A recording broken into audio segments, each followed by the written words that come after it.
Hello, and welcome to another edition, another episode of Inside America's Minds. Today I have with me the phenomenal Stephanie Hall. Stephanie, thank you so much for being here. Thank you so much for having me. What an honor. The honor is ours. Your story is incredible. Your story is like so many other moms and dads. It has to be heard. And I want to start with, you are the founder of Discovering the Power Within. You are a coach. You offer group workshops. You are an international speaker. You're advisory board. You're an advisory board member. You're a podcast host with Don Air. Sorry. In the morning, I always have trouble speaking. I guess I should have more tea. So you and Dawn Earhart, who's actually been on the show, you have a podcast now called the Soulful Conversations, which we're going to get to. You specialize in grief, loss, obtaining goals. You are the author of Suicide Through a Mother's Eyes. Did I get that right? Yes. Yes. Okay. So, certified life coach as well. Talk to us a little bit about Discovering the Power Within.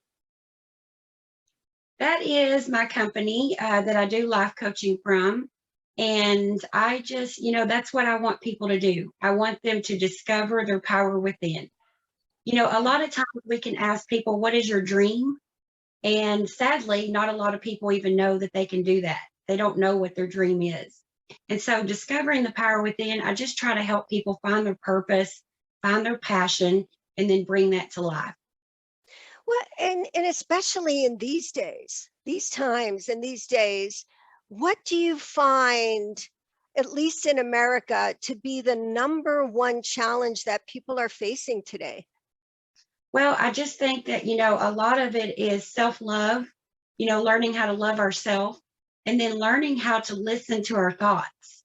Everything starts and ends with a thought in your mind. And as far as depression or whatever that may be, if you are depressed and you start noticing what you're listening, what those thoughts are going on in your head. So I think that it's ourself. I think that we get in our own way. Okay. And what would you say would be in this present day, the biggest trigger for depression? I'm going to ask you. Well, I just think that, it's our world in general. Our world is crazy right now. The pandemic, all the things going on. And I think a lot of people are losing hope. Yeah. And that breaks my heart, because that's the last thing we need to do is lose our hope. And, just find our strength, and through God, we're going to make it through this, and it's all going to be okay. How do you get people to find that hope and hang on to it? Because I have found people are so vulnerable these days for exactly what you talked about. How do you get them to keep that hope, to keep moving forward? Every time we turn on the news, it's like, I get it sensationalized, but there's also a lot of reality to it. There's a lot of bad stuff going on in our country, but in the world. So how do you get them to maintain that hope and positive outlook? Well, I think, once again, once we can find their passion, their hobbies, what do you love to do? What is something that gives you life? If you could wake up and imagine your perfect day, how would you spend that? What would you do? Who would you be around? I think that finding your friends, your soul family, and being able to talk with others about how you feel, open up and get that out, because holding it all inside, it's never any good. And so I think just talking with others, feeling that support of others, of being heard and being seen and being loved, and just show compassion to others. I think that's what helps a lot. Showing compassion to others. Talk to us a little bit about that. Yeah, I've always been the type of person that I'm able to put myself into other people's shoes. I can be at the grocery store and a complete stranger will just come up to me and start telling me their whole life story. And I think that because I can understand them and kind of come from where they're coming, to show them that compassion, that I understand. And, that was a whole part of me writing the book is I just want other mothers to know that I do understand. And unfortunately, it's a group that we signed up for that we didn't want to sign up for. And we're going to get to the book too. But I want to stop you there a minute, please, because you mentioned something very interesting. People just come up to you. Now, is it because you're well known, or is it because they just gravitate towards you? I've always wondered that. I thought, is there something around me that I don't see? But, it happened all my life. All my life. It doesn't matter where I'm at. Just complete strangers walk up to me and just start telling me, some of the deepest things. And I'm like, wow, it amazes me sometimes. But again, what a great conversation. It makes me feel so loved. And, I can just stand there and listen to them and, feel their compassion and be in gratitude for that. I think people know and they sense they sense without having conversations. In other words, the unconscious behavioral manifestations, even just the way you carry yourself, the message, the unspoken message people get from you is you are a person that is safe, that they can trust, and they can approach. We don't always need to communicate with or receive information from the world by talking. Most of it is by behavioral observation. And I think you are one of those individuals that radiate a very positive, electrical, physical energy. Right. I was going back to when you and I first connected, again via Dawn Earhart, and it was on October 24th, 2021. I sent you an email, wanted you to be on the show, and you wrote me back on the 26th, the most lovely email that I could just feel, this is a really good person. She's not gaming me. She is the real thing. And you're as lovely in email as you are talking with you today. So you had said that you started this podcast with Dawn, the Soulful Conversations podcast. Tell us a little bit about that, because I'm sure a lot of the audience is going to want to listen. Tell us about that. Yes. A long time ago, I would say about 5 years ago, me and Dawn had sat together and we had decided that, what would be awesome is if we could have like a panelist of people and have conversations. We started that out as the B Tour. Unfortunately, some things happened. We even had one of the members pass away. Things just started turning in different circles. So now, with the podcast, that's what we're doing. We're just going to be a panelist having normal conversations through friends. And then we're going to invite special guests to be on there. So far right now, we're doing it once a month, but of course that could change. Sure. And, we're just trying to help people, again, be what they want to be, what they want to see in the world. Starts with you. And, we have such great conversations that it needs to be heard. Oh, I agree. And may I read the excerpt for Yes. the Soulful Conversations podcast? Features a panel of life coaches, spiritual leaders from around the world. And I know you and Dawn have a lot of international connections because you do a lot of good work discussing how to handle some of life's greatest challenges.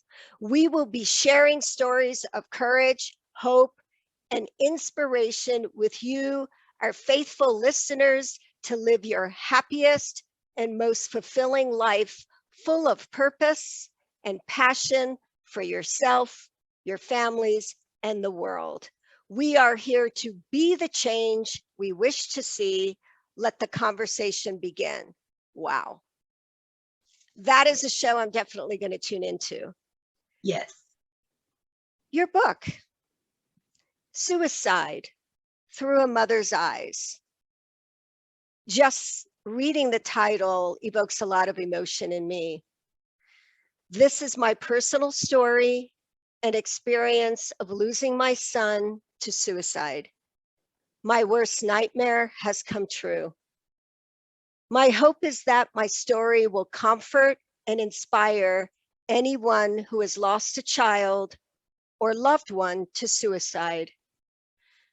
You go on to say, as I share my son's journey, I hope to spread awareness and hope for a safe place for people to ask for help. Grief is more than missing someone. Oh my gosh, yes, Stephanie. It is an unrelenting aching for reality to be different and for the impossible to come true. I can't bring my son back. I can't stop what happened, but what I can do is live every moment the best I can. Pain to joy is the power of God. I'm sharing my son's story and hope you will share yours too. Yes. Talk to us about your son, his name, his experience. My beautiful son was, his name was Bobby, and he was a wonderful, wonderful soul. He had such a big heart, and he was so cute and good looking too, but I could never make him understand that. But he was such a handsome, handsome boy. He struggled a lot through his life. I think that it all started when he was 4 years old. They put him on Ritalin. They put him on a medication, which, nowadays it's becoming even more. For They're the just, attention deficit or yeah, hyperactivity? Okay. yes, ADHD, because he would roll his pencil on the desk, or he was a little hyper in school. He was 4. He was still just a baby. And so, I think that a lot of that started with, he would act like a zombie when he was on the medicine. I really didn't want to give him the medicine, but if it helped him in school, then I wanted to do, whatever I could. But as the years went on, they continued to want him to be on medicine through school. He would started hearing voices in his head. He did not have an appetite. He just struggled one way or the other, whether he was on the medicine or not. But mainly, he just he struggled with a deep depression that I could never understand. I've always been a happy-go-lucky, come on, son, change the way you think, and it changes everything. Which that is a true statement, but you can't just say that to someone who's severely depressed. Was You there know, any family history, Stephanie, his dad, your side of the family, dad's side of the family of depression or anxiety? That's what's weird about it, is there really wasn't. Okay. And sometimes I wonder, because I was so positive all of his life, that maybe he turned to the alternative, because I'm always just that person, the positive, and everything's going to be all right. And hey, if you got through that, you can get through this too. And so, I'm really not sure. Me and his dad split up when he was 1 year old. Okay. And his dad never really had anything else to do with him, the rest of his life. And he struggled with that a lot. We know there's a high component of frustration and anxiety with attention deficit and with attention deficit hyperactivity disorder. And there seems to be a very common theme of self-medicating to stop the frustration and the overstimulation from the environment. It's like, being inside of a game where all the stimuli is coming at you and you can't stop it. And then the constant pressure of stay still or pay attention when it's not that easy. It's not that easy. I see the attention deficit hyperactivity as well as just the attention deficit in gifted kids, especially. It's unbelievable, but it's very hard because you just can't stop it. There's not a pause button. Medicine does help, but there's also significant consequences. So go ahead and tell us more about Bobby. Well, of course, the side effects is the main thing. Mm, Going back to when he was 4 years old, he was in pre-K, and they would okay. go to school from 7:45 in the morning to 4:30 in the afternoon. That's a lot for a 4-year-old to sit still and keep your complete focus. I Uh, agree. his teacher at that time had came from teaching high school to teaching 4-year-olds, so she had no patience. The other teacher aide that was in the classroom let me know a lot of things that really hurt my, it hurt me. I also worked at the school at the time as a teacher's aide. She would set my son in timeout all day long. Oh, You bless his heart. My know, gosh. would be rolling a pencil on his desk, and she would set him in Oh, timeout for all day. There was no amount of 5 minutes or whatever. She set him in there all day long. And I think that, at such a young age, she started putting into his head, you're not good. yeah. Stephanie, I lost the audio. Sorry. No, that's okay. There's some, I think that she put into his head at that time, there's something wrong with you. You're Well, good. and I think that that is very common too. When I talk to a lot of these kids, or even adults who were kids who had the same experience as Bobby, I'll say, so what is the message you got very early on? That Yeah. I was a problem. I was an inconvenience. I was always the one that had to be told, sit still, shut up, sit down. Not that they weren't loved. It wasn't that. It was a constant reprimand that they internalized is something's wrong with me. I can't get it right. And that, of course, carries on into adulthood. So Yeah. he's experiencing all this and he gets this message. And then what? Well, I mean, he continued to struggle, and then middle school came. He played football, and I was trying to get him into sports and anything I could to keep his mind off of it, but he would always revert back. And To depression? yes, like when he turned 16, he told me that he wanted to kill himself. I mean, Okay, you have to stop there. So the person you love more than anybody in the world tells you he wants to kill himself. And I hear this from a lot of parents. My daughter, my son said they don't want to live anymore. They wish they were dead. How did you feel at that moment? oh, I felt so empty. And, I cried and I begged him, please, we're going to make it through this. We're going to get you help. We're going to get you excited about life. But for some reason, he could never switch that over. I took him to counselors, I took him to psychiatrists, and it just seemed like no matter what I said or they said, it just didn't reach him. He just had this despair on his heart. Yeah, yeah. That just couldn't be reached. And he told me one time that he had actually tried it already. He had actually sat down in a chair and put a gun to his head, and he was going to do it. Oh my God. I would always say, pray to God and ask God. And I promise if you'll just get in the dark and ask God to help you, he will. Well, when sometimes you ask God to come into your life, the devil starts working on you harder. And my son had an alcohol problem. So he was self-medicating with alcohol then to try to stop the pain, most likely. Later in his, Yeah. and the book describes, I had 3 major relationships through his life. And the book really goes into a little more detail about each one of those. And I believe that each one of those also had something to do with his mental capacity. The stepdad that raised him from the age of 4 on up turned him against me once I decided to leave the marriage because he was an alcoholic. Okay. And once I decided to leave the marriage, then I walked out of my home, my brand new home. I walked away from everything because I was just done. Well, he couldn't get me through material things, so he went after my son. Oh my goodness. The alienation. We had just built a brand new house, and all I ever wanted was for my son to be secure and happy. He was in school. I didn't want to put him through adult situations.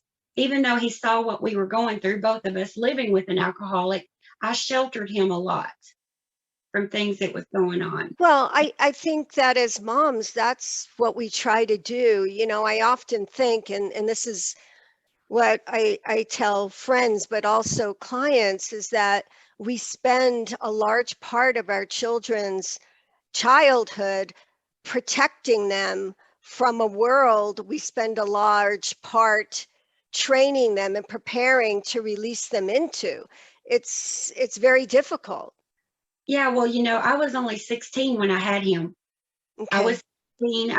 It's like we grew up together. I Wow. didn't know what I was doing any more than anybody else did, but I did, I quit school and worked 2 jobs to support him. He was my Oh life. gosh. He was my only life, my only child. And, I didn't even know life until I seen that beautiful little baby boy. And, 17 years later, I had a little girl. So Okay. my children were 17 years apart. And, at 25, my son had been away from me for 7 years living with my ex. And he had got a DWI and went through Tell all of us that. what that is. DWI is driving while intoxicated. Okay. Okay. So he had to go through a lot of, court and fines and stuff to work that out. And then whenever he did, he decided to move back in with me. He was Okay. 20 years old at that time. And, again, I always just had faith that all I could ever see through my eyes was that he was going to be okay and he was going to get better. And this was just a phase that he was going through. But, if I can just say right now, if anyone ever says that they want to take their life or they're suicidal, please take them seriously. Because in my mind, even though he told me that, I couldn't wrap my head around that it would really happen, that he was really contemplating suicide. I just always thought that it was going to get better and I had more time. We always hope that they will get better, don't we? Yeah. As parents. So he's living back home with you and he's 25 at this time? It's 23. 23. I apologize. He's 23. Yes, his And driver's license was suspended, due to the first DWI. okay. But the only place we could get him a job was an hour and a half away from our hometown. So I worried myself sick every day, like he's going to get pulled over again. I was just constantly in fear and worrying. So he was driving even, okay, without the license, which a lot of people will do because it's the only way they can make a living. Yes. And then what happens? So he would come home in the evening and he was drinking, like heavily, like bottles. I don't see how anybody could survive drinking the way he did. He would drink like a whole bottle of vodka or rum or whatever that may be. And he would get, upset. He would get violent. He would cry. The only time he really felt like he could express his feelings is when he was intoxicated. And I would, Disinhibited. Okay. we would talk about it. I always tried to, I never talked bad about his dad. I would just say, son, there's a reason for everything. We're here together. We're going to be okay. Maybe sometime when you grow up, you can go get closer to your dad. But he really struggled with the fact that his dad just went on, remarried, had other children, and kind of left him behind. Okay. And he just struggled with that so much that every time he would get drunk, or abbreviated, that's what he would go there with his dad. And they say that the same sex child is closer, like a boy is closer to their dad, the girl is closer to their mom. Well, all my children, both of my children, all they ever had was me. I didn't have family support. None of his other family on his dad's side ever came around. No aunts, no uncles, no grandparents. I tried to be the whole village. My gosh. And you worked 2 jobs. What jobs did you work, Stephanie? I was away. I worked in an office in the day, and then at night I would go to waitress at a bar. Wow, 'Cause God bless you. Wow. Oh my gosh. And so Bobby's driving without a license an hour and a half away. Surely you're worried if he's going to hurt someone else driving or himself. I'm worried sick every day, because if he would have gotten pulled over, he would have automatically went to jail for the suspended license. And so, but he was doing good. He started doing better. He started getting the paycheck, started feeling like he was accomplishing something, in life. And my then husband got an opportunity to go to work in Utah to work on the pipeline. Okay. And so, he comes to me and he says, well, would you want to move and I can get Bobby a job too? Well, of course, I wanted to see my son succeed and not just barely get by. So me and my daughter and my then husband went to Utah to, them to start on the job on a pipeline. And they actually, my son and Mike was his name, went about a month before me and my daughter did to find a place, find a home, get everything situated. So, he's still continuing to drink this whole time. And we're still dealing with, the depression. But me and him got to sit on the swing and we got to have long talks that we never had before. I finally got to explain my side to him. There's a lot of things in the book that I'm not going to give all the detail to. No. I'm sure a lot of people are going to want to read it, but go ahead. Yeah, there was just, there's a part of that in with the ex-stepdad that had mentally brainwashed my son to believe I was this unfit mother, whatever he would say to him. He even had me arrested and set up with drugs. Oh my goodness. And how did that end for you? Me, I was a nervous wreck. I was stuck because when the police pulled me over, I was saying, this is not mine. This is not mine. Well, everybody says that, but I kept praying and I have faith and I've always had strong faith. And I knew that God would work that out for me.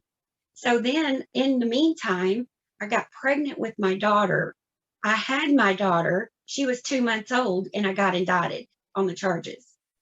And so again, the book, and they weren't your drugs. They weren't my drugs. They were planted. They were planted because again, he would do anything he could to get me back to come home. Your first ex-husband. Actually, my second. Your second. It's okay. That's. Yeah. I don't want you to feel judged or anything. That's very common today. Okay. So as a control, which is, it's a form of control, is he definitely wanted to make sure that he hurt you in every way he possibly could. Yeah. So, okay. He had given me a brand new Tahoe for Christmas.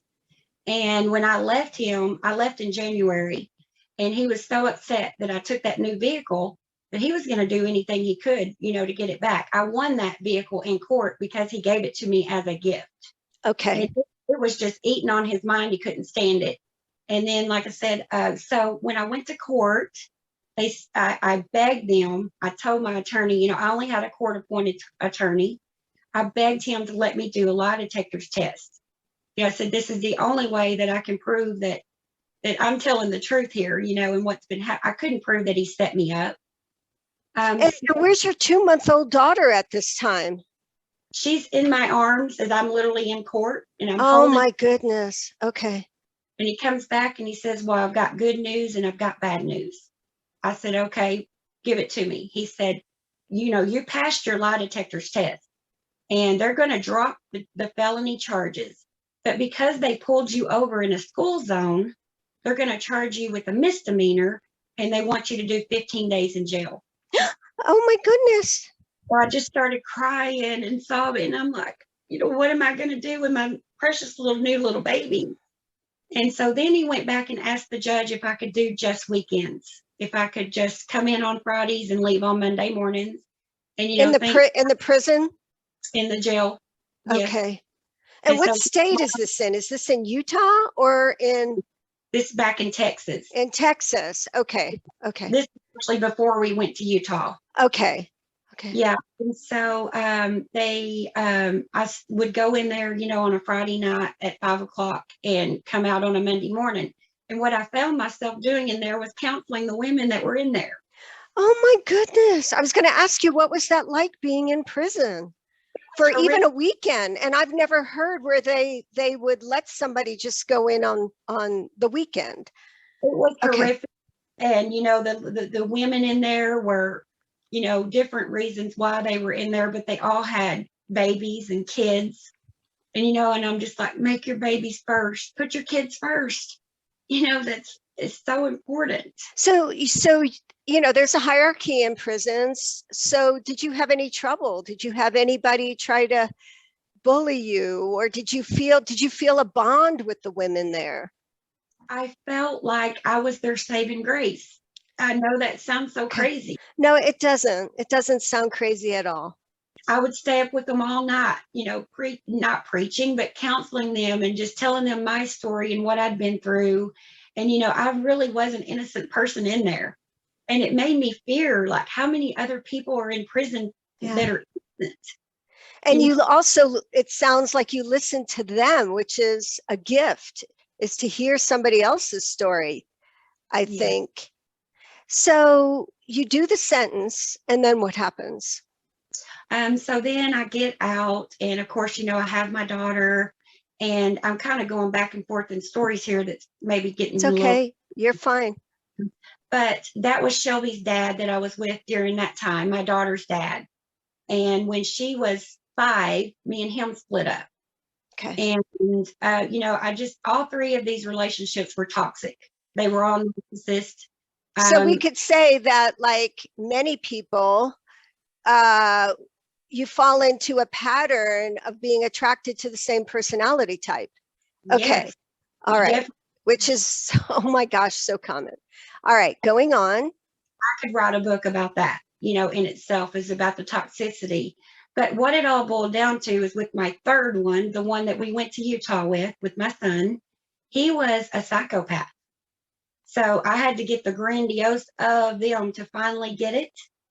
And he would sit and make fun of me for grieving my son.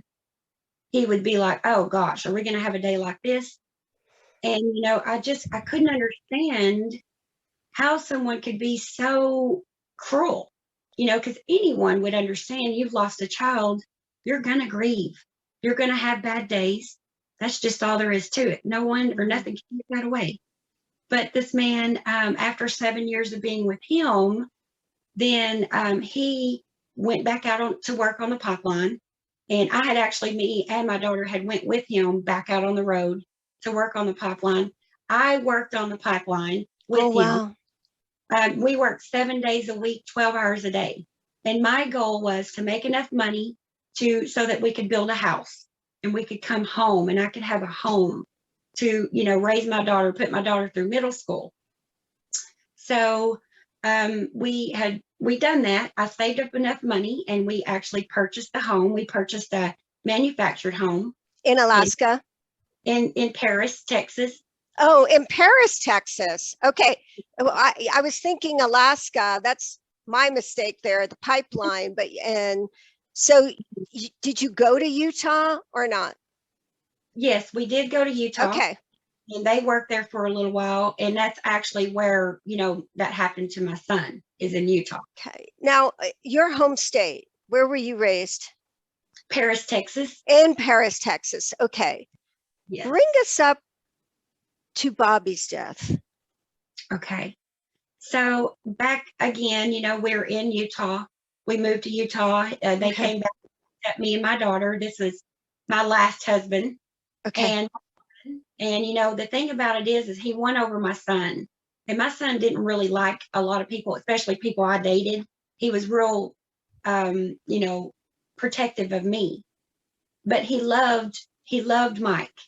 Of course, he was real good at winning over other people, to their. Very charismatic, I'm sure. Yes, very charming. And, I thought that a real hero had just walked into my life. Well, and remember, you're also the perfect woman for this type of personality. You're a good person. You just want to give love and be loved. And sadly, you were punished for doing the right thing and you were hurt. Very much. Okay. Very much. So we're doing good. I was cooking dinner every night and him and my son would go to work every day and then they'd come home. And my heart was so full knowing I had my little family together, get my son back, and he understood my side and he knew how much he was loved. And I know how much he loved me.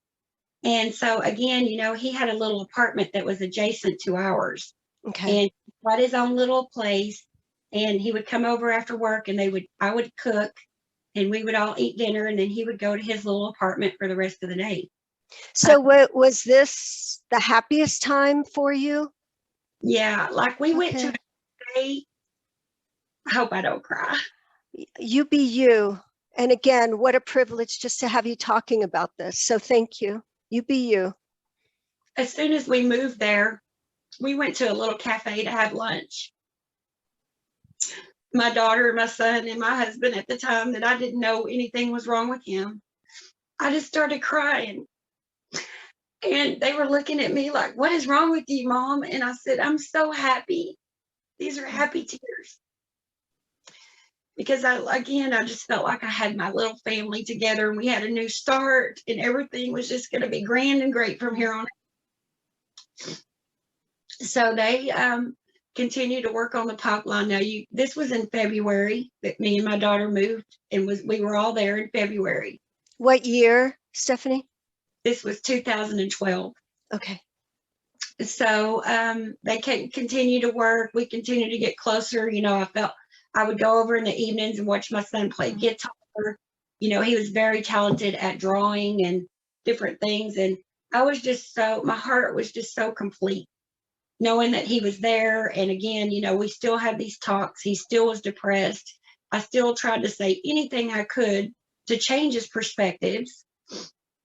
But May came up, May of 2012, and they were getting a 3-day holiday for Labor Day, or Memorial Weekend, I'm sorry.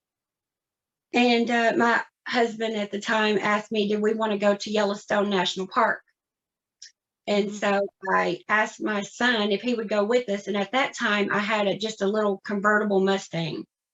And it would have been, all 4 of us. And he didn't want to ride in the back seat, not only to be uncomfortable, but with his 7-year-old little sister, aggravating. Was he a good brother? He was a good brother, but he kind of didn't understand because when I was younger with him, I was real strict and real firm. And with her, I'm like, oh, I had her at 33. So now I'm like, choose your battles, And he's, Okay. You would have spanked me for that, or you would have gotten on to me for that. And I'm like, oh, it's okay. It's no big deal. So he kind of struggled with that a little bit, just as far as seeing the difference and maybe how I mothered him being so strict to her. Now I'm like, it's okay. As long as the house is not burning down or nothing major's happening, we're okay. But he did love her and they were very close. And, she did aggravate him as well because she was 7 and he's now 24, 25. So he actually turned 25 in April the 27th. And so we went away on that trip for those 3 weeks. Your husband, Michael, and your daughter, Shelby, right? Yes. And Bobby's staying home. Yes. Okay. Yes. We stayed there. And, my whole time, the whole weekend, all I could worry about is, oh, God, please don't let him go driving and drinking and get in trouble. So every day for years, you always worried about this boy. Yes, I did. Okay. I don't know if it was a feeling that I knew but didn't want to accept. He was my baby. I think it's a mother's intuition, and I think it's perfectly natural what you were feeling, and other mothers have felt the same that I have had the privilege of working with. So go ahead. So you go on the trip to Yellowstone. We go on the trip to Yellowstone. We left on a Saturday morning. Okay. And one of the biggest regrets in my life is that I was going to walk over there and tell him goodbye that morning. And I went to open the patio door to my door and then walk out over to his door. And Mike had said, well, he sounds like, because we could hear his music blaring in the background. And he said, it sounds like he's probably still drunk from last night. And so it was early and I thought, yeah, you're probably right. So I closed the door back and I thought to myself, I'll just call him. I'll call him in a little while. But my mother's intuition knew something wasn't right. I didn't follow through with it. And that's, like I said, one of my biggest mistakes. And I will always follow through with that now, no matter what it tells me, I'm going to do it. But we left listening to that inner voice. Okay.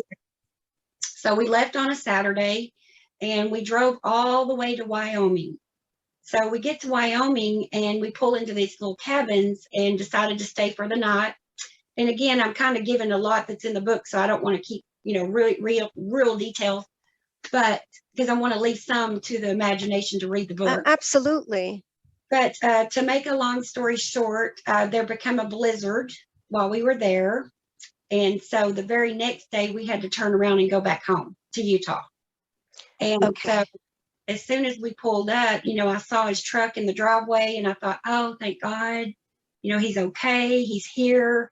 He didn't go driving or wreck his truck or anything. So I came in the house and I started uploading our pictures from our trip. And it was about an hour or so, and I noticed that he hadn't came over. And I thought, I know he heard us pull up, because we were living in the same house. Mm. And after about an hour, I was sitting at the computer and something said, go check on him right now. I didn't. I got to tell you, I hear that from all moms, maybe a few dads, but mostly the moms. They have this sense, I need to go check on my child. It's very pervasive. So go ahead. I'm sorry. I didn't mean to interrupt, but I wanted the audience to hear that. Go ahead. Yes, you're fine. So I went over, I went out the back door, and as I was going over there, this is something else that was just like either a miracle or God's way of protecting me. I had exactly what I was about to open the door to. Say that again, because you cut out for a few seconds there. Say that again, please, Stephanie. Seen in my head on my way over to his door what I was about to open the door to. I seen an image of him laying on his side and being gone. Okay. And of course, I knocked on the door first and no answer. And then I opened the door, which was thankfully unlocked. And I looked over there and I seen him laying exactly how I just seen in my mind. Oh my gosh. And I was saying, no, Bobby, Bobby, Bobby. And I went over there to him and I shook him. And he was already gone. And he was cold and he was stiff. And I seen the gun and I seen the alcohol. And, it kind of gave me an idea. He had come up with this stupid game called Russian roulette. Mm-hmm. So you put a bullet in the gun and you spin it and you put it to your head. Yes. He was actually on Skype with a girl in California when this happened. Oh. And I later got to talk to her. But of course, going back to that devastating moment that I found him, my whole body just went, completely in black. I ran out to the backyard and just fell out into the yard. And, my main question was, did he go to hell? Because I was raised a Baptist and I just always was, believed that if you took your own life, you were going to hell. And I know that's not true now. Okay, good. I wouldn't want anybody to feel that or think that. Oh my gosh. I had a preacher come out to me and he said, honey, if your son died of cancer, do you think God would have sent him to hell? And I said, no, of course not. He said, your son was sick. He had a mental illness and God knows his heart and God gives mercy on those that are brokenhearted. And of course, since then, it's been 10 years now and it still hurts so much. Every day is a challenge, is a struggle.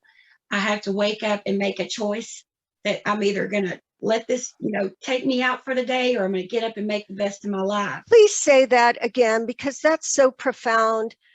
Every day I wake up, I have to make a choice. Please say that again, Stephanie. Yes, every day that I wake up, and say 5 or 6 years ago, I would wake up and go through the image of finding him again, all over again. And I had to just say, no, I'm not going to let this, take me down today. I'm going to make the choice that God gives me the strength. God has literally given me the strength and spoke to me on so many different occasions. Again, you'll read in the book more details about that. But, I have a choice. I can lay in the bed and cover my head up and say, I can't do this world, or I can get up and try to be the best I can. And not only for that, but for my daughter too. She still deserves her mother too. And I've said this so many times, it feels like part of me went with him and part of me with her. Was it a gunshot wound to the head with the Russian roulette? Yes. Okay. And I don't know if you can see this or not. That image is, wow. I'll give you a picture of my son. that's in the book. Yes, and for those of you on Spotify, Google Podcasts, you'll have to watch the YouTube to see. Oh my God, is that him holding baby Shelby? Yes. Oh, he magnificent. What a magnificent looking young man. Oh, Stephanie. He was so handsome. Oh my God. It- and what a lot of people don't realize is that some depression is endogenous. The individual is born with it. And there are some individuals that no matter what intervention, whether it be therapy, medications, I've had patients with chronic severe depression look forward to electroconvulsive. Well, it's no longer convulsive therapy, but ECT because it helps them feel better, but only a short time. But I remember having one person in particular say, I just am not part of this world. Right. And I'm going to tell you, you said something earlier in the show, maybe I was too positive and you inferred that maybe Bobby went to the other end of the continuum. And I'm going to tell you, I don't think so. I think because he knew he was loved, because you were the person you are, it kept him alive longer. He did that for you. And then for his sister, I have some questions that I want to ask you as a mother who has lost a child to suicide. Is it okay if I do that? Yes. Yes. So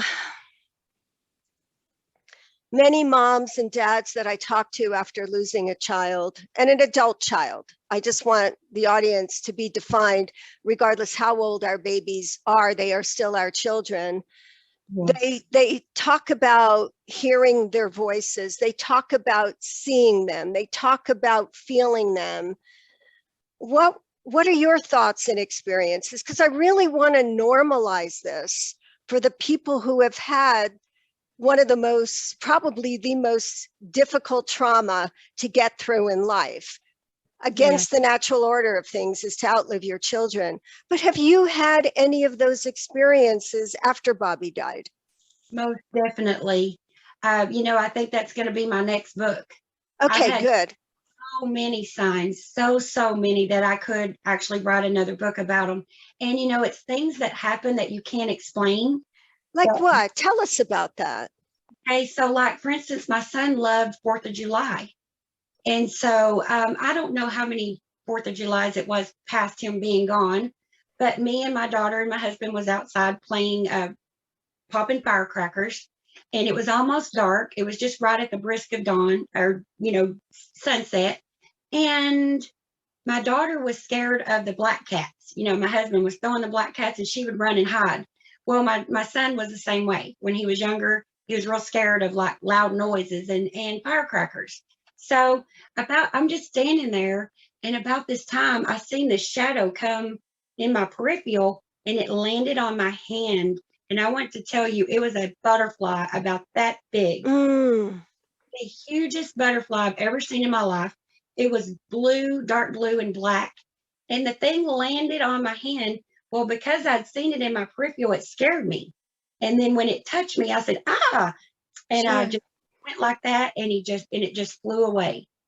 And, of course, my daughter and my husband at that time seen it.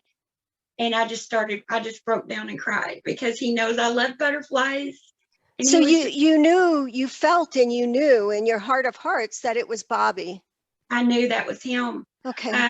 Another part in my story is that I feel tapping on my head or like Okay. something in my hair, and come to find out that was right when he passed away. At the time. Mm. I feel tapping on my arm. My phone sometimes would go off and say voice activating, and I'm like, no one was saying anything in the room. Um, sometimes it's hard to talk about because other people that haven't been through this will think she's crazy and she's out of her mind. Yeah. But when I you truly lose someone close to you, I promise you there's signs all over the place. And if you'll mm, just open your heart, and some people would say, Well, it was just a butterfly, and she thinks that was her son. No, the butterfly wasn't my son, but it was my sign of comfort. Say that. Oh, that is so powerful. It say that again. My It was sign of comfort. my Wow. sign of comfort. And when I have really hard days or really bad days, and I do have hard days and I do have bad days, Of things course. when a song will come on the radio. I can be in a store and someone will walk by and I was like, that looked just like my son. And Hmm. it might make me cry for a minute, but it gives me so much comfort and joy. Okay. And like the signs are all around. There is no doubt about it. And that's what also gave me hope and faith to know that he is with God.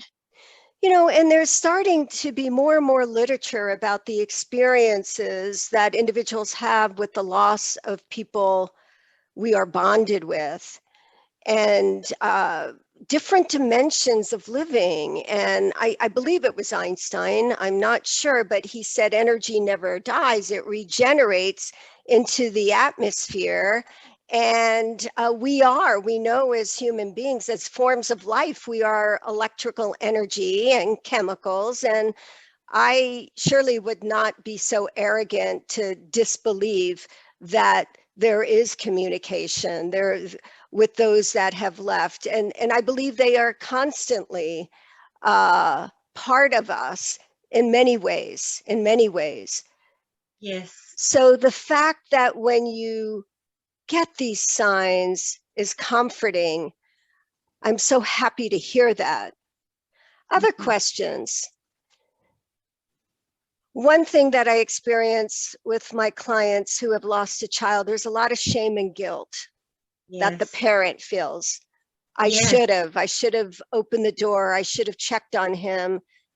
What can you say to encourage these parents to get through that? I'm just going to say that's the main thing. I say this so many times, and I hope that it comes across right. When we lose someone to suicide, it's completely different than losing someone to an illness or old age or sickness. When we lose someone to suicide, we have to live with the fact that our loved one took their own life with their own hands. And it leaves so much guilt. There was so many woulda, shoulda, couldas. Yeah. My mind was like on a fast forward movie from the whole 25 years that I had him, from the beginning of him being in my. Yeah. And, and then even at the funeral, to look out into the audience and see the people and his friends and his family, sitting there thinking, what could I have done? Was there something I could have done? And, I really had to, with the Lord and my faith, know that there was nothing anyone could do. This was his journey. This was his journey. I beat myself up. I felt like a failure as a mother. I had so much guilt and pain that I wanted to just blame myself and blame anyone that was around, but I couldn't. In the end, I couldn't blame anyone. And I just know that sometimes, some people can overcome it, and then maybe sometimes some can't. I know that the people that commit suicide don't really want to die. They just want their pain to stop, Mm. pain to end. I refer it to, and it's not a good example, but just like at the 911 when the building was on fire, Mm. and all those people jumped to their death. They didn't want to die, but they were in pain. And so when I learned to understand that this really is such a deep mental state, that I had to forgive myself and my son, because I went through so many different stages of grief. There was anger, and there was confusion, and there was just seeking out, God, help me. Like, what? How can I live when the very thing that I love more than life is gone? And how do you have faith in that? And how do you have hope in your future? It's a struggle. But I'm just saying, only through God that I'm able to do that. I couldn't do it on my own. And you kept your faith. Many people lose faith. You kept it. How? I've always been a believer of God and loved Sunday school when I was little, and had this, spirituality about me. But when I lost my son, the Lord came to me and I felt something I've never felt in my life. What did that feel like? Tell us. Help us understand that experience. Okay, so when we first came back from Utah, and I moved back here because I couldn't stay in the house, of course. Sure. I was opening up a box, unpacking at my new house, and I found these baby pictures, which also in the book is a picture of this I'm about to explain. They set him in a little bucket when he was little, a baby. And when he touched the back of it, it gave him this little, and he was bald headed and had big ears and big blue eyes. And I saw this picture and I lost it. I completely lost it. I laid in the floor. No one was around. I was home alone. I laid in the floor and literally put my face in the carpet and just was kicking and screaming and saying, God, I can't do this. I need you to take me to. And the pain was so great that I felt like I was going to die. I felt like in the next breath, I was out of here. And right at that very moment, I felt a complete numbness from the top of my head to the bottom of my feet. Okay. And I heard the Lord say to me, I am with you. You're not alone. I need you to lean on my strength. Okay. He's going to carry me in the palm of his hands. And, like I said, there's no drug, there's no person, there's nothing in this world that could have ever taken away that pain that I had at that very moment, except for God. And I mean, it woke me up and it got my attention. And of course, I still struggled a lot through that, of days of not wanting to get dressed, not wanting to do anything, but just be unbothered. Do you find, and I hear this a lot too, is that you'll finally have a good day or things are just carrying on as usual, and then out of the blue, either something unconsciously is triggered or you'll see something, and then that loss and that grief is as real in that moment today as it was in the past with his loss. What's so hard, one of the things that's so hard and such a trigger is, I live in a small town and some people, know all your business and other people don't know anything. What hurts the most is when I'll have a friend, an old friend or someone walk up to me and say, how's your son? What do you do? Oh my God. I just pause for a minute, and just like, oh, I'm sorry you haven't heard, he passed away. So eloquent. Oh my gosh, Stephanie, so eloquent. What can other people, how can they comfort a mom and a dad or a sibling who's lost a brother or sister, who's lost a child? What helped you and what do you recommend that people do? Because it's so overwhelming. A lot of times people don't know how to be there, what to say. That's a very good question. And thank you for bringing that up. Because people can say the wrong things. Like, oh, we'll be glad he's in a better place. Or, oh, be thankful for your other child. Of course, I'm thankful for my other child. Yeah. It doesn't replace him. He was a unique individual that no one can ever replace. And, it's just such a struggle because the best thing to do is just sit with them and say, I'm sorry, I love you, and I'm here for you. And sometimes don't say anything. Just let them know that you're there for them. Because with great intentions, our friends say these things and it hurts worse. And I think because it's so uncomfortable for them as well, they don't know what to say. So they try to rationalize it. But yes, to repeat what you say is just be with you. Don't, yeah. I don't want to hear that I have another child or he's finally at peace or he's in a better place. Just be there with me. Yes. Okay. Just say, I'm here for you. And, I'm here to listen to you and cry with you or whatever it may be. That in itself means more than any words you could ever say. Tell us again the title of the book. I have it right here, but tell us again and how people, where they can buy the book, where they can reach you, more about the podcast. It is called Suicide Through a Mother's Eyes. Here's the cover. It's actually, and again, those of you who are listening, switch over to YouTube and you'll be able to see a picture of the book, or you can look it up. And that's you. Yes. Yeah, beautiful. Thank you. Beautiful. My fiance now actually took the picture, and Did he? yeah, I think it just depicted what I wanted to say, because it's looking out to the ocean, and it's saying, I have so much on my mind, but so much more to look forward to as well. Is your life as good as it could be without your son right now? Yes, yes. Like, Are I you know loved, Stephanie? I'm very loved. Are you able to give love? I'm full of it. My cup overflows with peace and Okay. love. And, I think going through that gave me even more compassion, even more understanding of others. And, like I said, I've always been a type to put myself in other people's shoes Hmm. and feel their pain. Well, But I think you've more than earned the right to do what you do too, to coach, to have these group sessions, to be the strength that other people need with such a trauma. Again, so where can people reach you? Where can they contact you? The book is available on Amazon. yes, yes, the book is available on Amazon. Okay. Right now, I'm working on my website. It's currently, being worked on, so I Okay. don't have it yet, but I have a Facebook page called Discovering the Power Within. Discovering the Power Within. Okay. You can reach me on email at stephaniemichellelive.com. StephanieMichelleLive.com. Okay.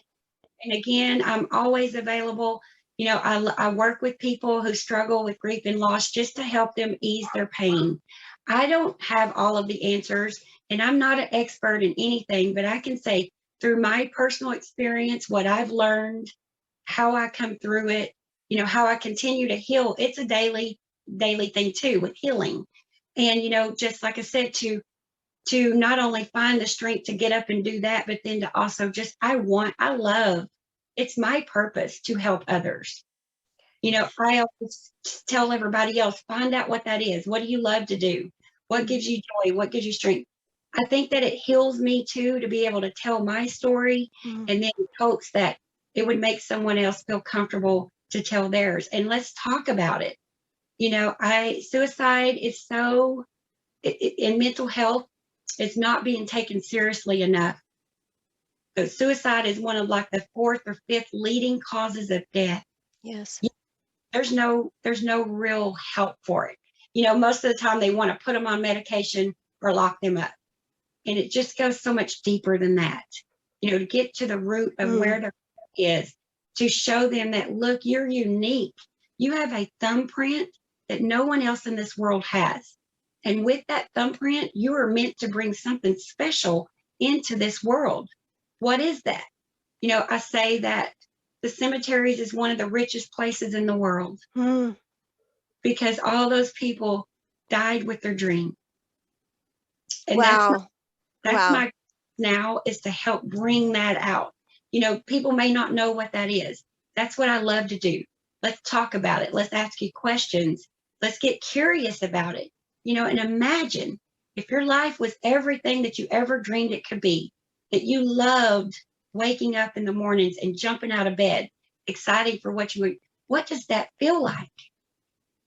I cannot thank you enough. Beyond a privilege. Your eloquence, your candidness, your willingness to share your story is a gift to all of us. Stephanie Hall, thank you. Godspeed. Thank you, Jody. Bye-bye. Bye bye.